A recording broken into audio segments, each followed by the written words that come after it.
where you feel you are right now in the changing and just making this a program and not, we'll be good a season, next season, whatever, Right. No, I get it, sure. And that's exactly it. Like you said, kind of changed the culture of what had been and trying to get it in the right direction to where we wanted to be. And we're still working on it. It's a process, and it'll continue. We just brought in a lot of positive to every aspect of coaching within this program, and working with the team to do the same thing. The teammates to be that way amongst each other, and we continue in that process to this day as well. A lot of positive stuff, upbeat at practice. A lot of hugs when needed. Okay, it's not always a kick in the butt, and we've kind of taken it like that from the beginning, and it seems to have worked.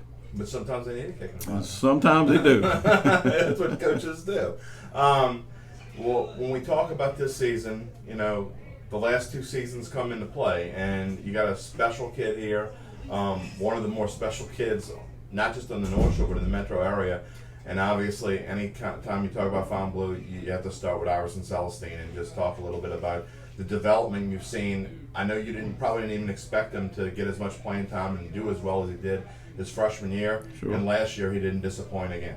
No, coming in as a freshman, you're concerned about just that. We felt like he had the skills. We just didn't know if he had the mentality to play at a higher level, being so young.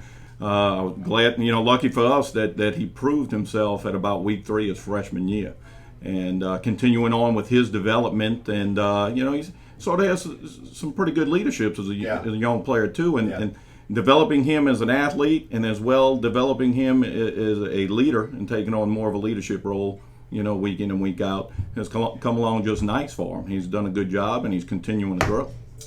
He's a junior now. What do you expect? Do you expect? I guess sky's the limit for this kid. Well, he does a lot of stuff in the off season as well to put himself in the best shape possible to be ready to play some ball, and he's honed in on some other skills that he was struggling with early on, being receiving, and he's got his route running has gotten a ton bit better, his hands as well. So hopefully we can do a little more with him.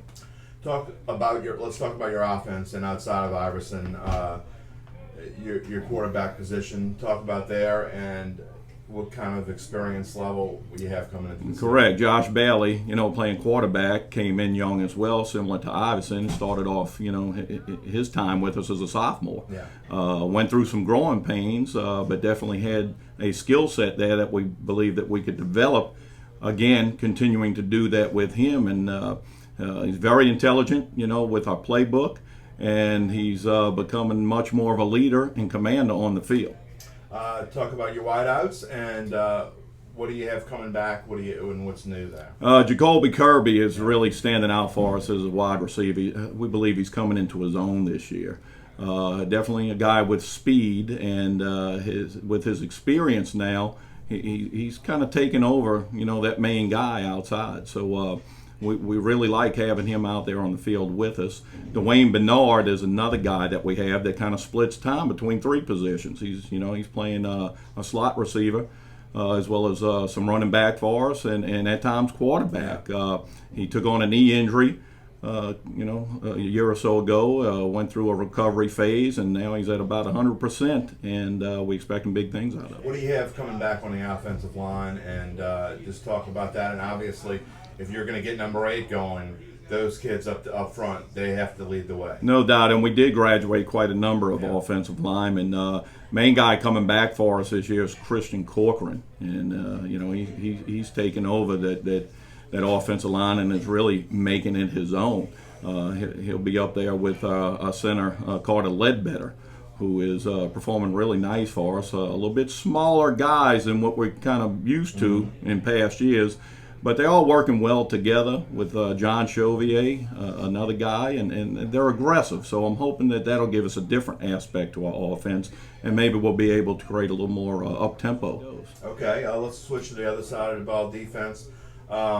And I know you've been working on some things defensively and trying to improve your defense. Do you think that you guys have taken some of the steps that you've needed to get better on defense? I think we have, and it kind of showed us that a little bit this past spring, that our defense has seemed to be improved. I got with Coach Banco, our defensive coordinator, and and he's God knows implemented. Will Yeah, I think he knows a lot more than I do, to tell you the truth, and he's a tremendous asset to our program. We've decided to develop a defensive scheme based upon the talent that we have, and we've changed some fronts and some personnel around, and it's working pretty good. Coming to mind up front, for example, going from an odd to even front, swapping back and forth. Now, we'll be multiple still, but basing out of that even front with DJ Warren up front and Colin Schneider kind of anchoring it down there. Zane Ridgely's going to be a player for us up front that we feel pretty comfortable with, along with Chase Canatella. In the backfield with our linebackers. Pretty good crew. Riley Mahoney, a guy that had come off of an injury, had to sit out a year, is back in the mix now, just totally at 100% physically. Now he's getting the experience, albeit through practice. It's coming along, and he really has a good grasp on our defense. Having him there is a tremendous asset to us. And then your secondary, talk a little bit. Secondary, now we're talking about Aaron DeMond and Traylon DeVille, who are back with us this year, bringing that type of experience and play to our backfield. We have some newcomers in there, and we're working the guys around right now. Again, another positional area there where there's just a number of guys competing. Just talk about this time of year, and just coaches and kids alike, they just can't wait to face somebody else. No doubt. Grant Sazon is another linebacker for us, middle linebacker for us, and just seeing his face every day as we walk out to the field, and now we're getting into the time where we're getting the pads on, at least sometimes with the heat index and the rain, fighting that battle. But his excitement just permeates throughout the entire team, and everybody seems to follow that. And it's just an awesome feeling, getting ready to get back to it. Let's talk about your schedule a little bit. And right off the bat, you're playing a team that has not lost in a regular season since 2016, and it's crazy to even say that. They've become, they are your neighborhood rivals. 10 years ago, they split this school in half to start Lakeshore, and right off the bat, you get them. And just talk about, you've been playing in a jamboree, but it must be exciting to play them for real. Yeah, no doubt, and we'll take that as it comes. We're going to focus on the things we need to focus on now, which is a scrimmage, and then, of course, the jamboree, and then getting into week one. But, my opinion has always been one of the best rivalries, if not the best in the state, right there. Enough said. When you have a school that was split and another created, it could be much more than that, to get it started. And Fontainebleau catching a couple of wins early on, and then Craig doing such a tremendous job, and seeing what he's done at Lakeshore, and those guys getting the best of us the last 2 years, it makes for a great environment. It's something we look forward to every year. Boy, they really get excited around here when you two guys play, especially in football. Really do. You can't beat it. I'm telling you, I hope the community does enjoy it as much as we do. Let's talk about district. And, District 6-5A is always an interesting thing. But this year, there's no team. Every coach I talk to, I think everyone would be surprised if anyone ran through district undefeated this year's thing. Well, and that as you stated earlier, taking a program, this is year 5 from the beginning to now, having a great feeling that we could create a competitive program, that we could compete, and to see that come to fruition is awesome. And but looking at our district, again, we can't take anybody lightly. Right. As good as we feel like we are and how competitive we can be, there isn't a team in our district that anybody here on the staff would think that you could take lightly, and you have to prepare for week in and week out. And at the same time, I would guess there's no team in the district that you don't think you can't beat. Correct. No doubt. Correct. And I think that was proven with our schedule last year and our play last year, how we wound up, finishing up the season. That was proven, and I think it's a given. What do you think you have to have from this team? What will you not be satisfied if you don't have when you look back?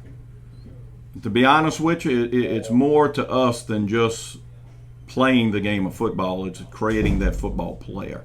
And there is a difference there. And I have awesome teachers who are coaches.